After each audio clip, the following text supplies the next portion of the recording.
What's up? Dreamcast 84 here. We got Magforce Racing.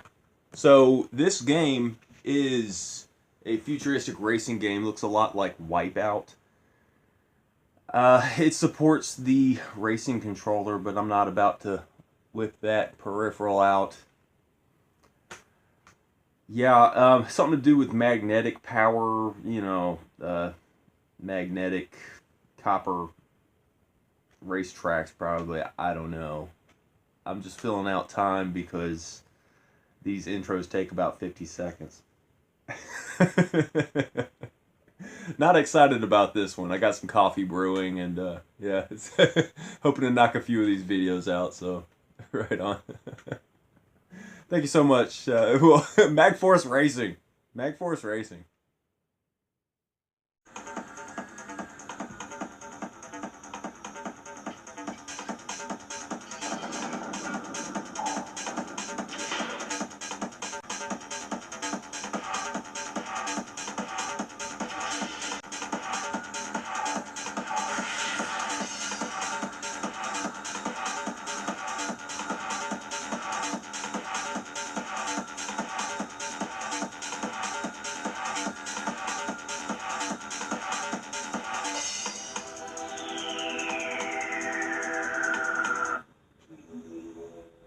So that was the load screen. I feel like they cut that in half. That needed to be double the length. That is the coolest image.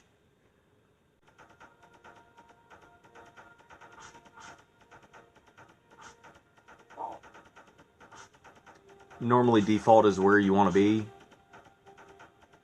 Looks like it lets you pick. This simplistic design really kind of brings me back to like when I was a kid, and I remember toys looking kind of like this, but I can't really put my finger down on which one. That's a really cool looking one. I'm just kind of gravitating towards it. It probably can't handle worth nothing. Let me get a sip of coffee here.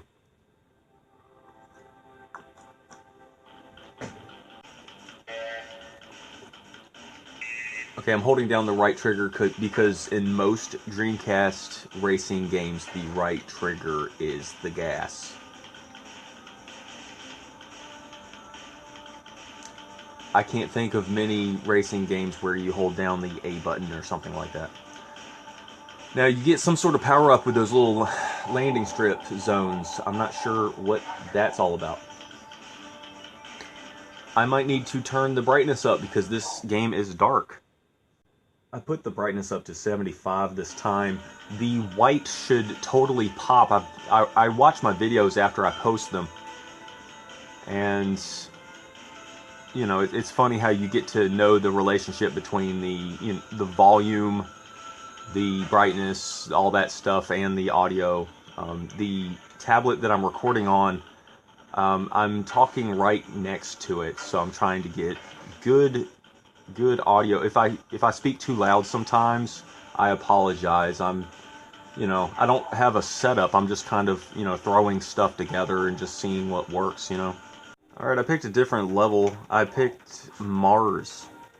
And we got a different ship, so we're gonna do this. Yeah, I don't have the best microphone on a tablet. It's just some stock tablet, but seems to work pretty good because I speak very loud. I have a very loud. I got that bass in my voice, I think. So I think it picks up no problem. So when it comes to audio, that's not a problem. But with games, I have to just turn it up and down. I kind of wish that I could get footage off of a computer and do the Elgato thing. But, when it comes to SD cards and computer stuff, it's kind of a miracle I know how to burn something onto a disc. Anything else, no. I've been selecting cars, the spaceships or whatever. You got to get to know the tracks because, I'm just kind of hitting the walls like that. I am not shooting weapons, but I'm not close to any of the other people. I'm just not good at this game. There's kind of a character that's lacking with a lot of these type games, like Wipeout, is just really bland to me. And maybe that's because I haven't played the first initial Wipeout games, but there's like Wipeout on Saturn and stuff like that. It just never really interests me.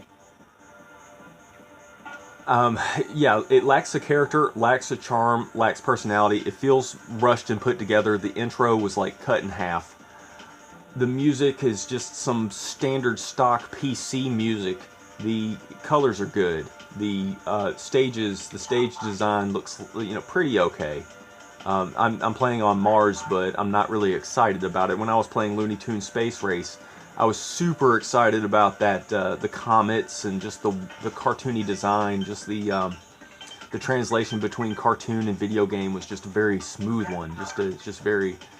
I was very happy with Looney Tunes Space Race. This I'm not as happy with. I don't know. This game, I'm going to go ahead and just talk about it.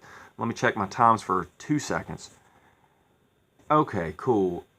I can just make this video and just throw it together. This is not a good game. I would give this game a 4.5 out of 10 because I don't personally like it, and I think that its shortcomings are just a little bit too much. It's kind of unforgiving how Crave as a company, they just kind of threw this out. Crave published Shadow Man, and the little VMU icon, it just sticks on your controller like that. And I think Crave might be associated with Super Magnetic Neo, but that's an exception. I think that for the most part, this company, Crave, it's kind of a mixed bag. I think that they come out with some really good products, but this is one of the products that was just a cash grab. I think that the standard should have been set higher. This is just an inexcusable racing game. This is the kind of racing game that makes the other racing games look worse, I think. So, yes, 4.5. Do I recommend it? I don't. And yeah, thanks for watching.